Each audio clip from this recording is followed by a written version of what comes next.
Hi friends, I'm Tilak. You're watching Tech May Be Unique, and today we're going to see how to insert arrow shape on your WPS presentation on your mobile phone. And if you're new to this channel, make sure to click on subscribe button below. We just quickly move on to the video. How to insert arrows in your WPS presentation mobile, just going to show in this video. So here I just going to type as something some number here, and here also I just going to type some numbers here. Okay. So I just want to relate this two number. For an example, I just going to place this number on the top and just going to place this number on the bottom. So I just want to connect these two numbers. So here the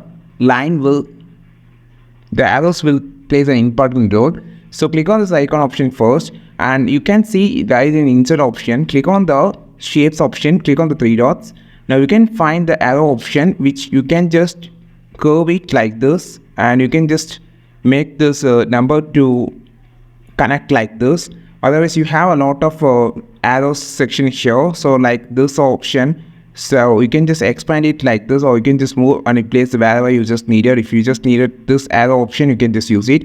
And also here you can just change the color of the arrows by clicking on it, and you just click on this three dot option to have a more colors. And also you can just change the outline. If you don't want an outline, you can just click this to avoid the outline. This is how you just insert the arrows shapes or arrows on your WPS presentation on your mobile phone. I think this video helped you a lot. Like this video, share this video, subscribe to this channel. We will meet our next video with a super valuable content. This is Tilak signing off from Tech May Be Unique. Have a wonderful day.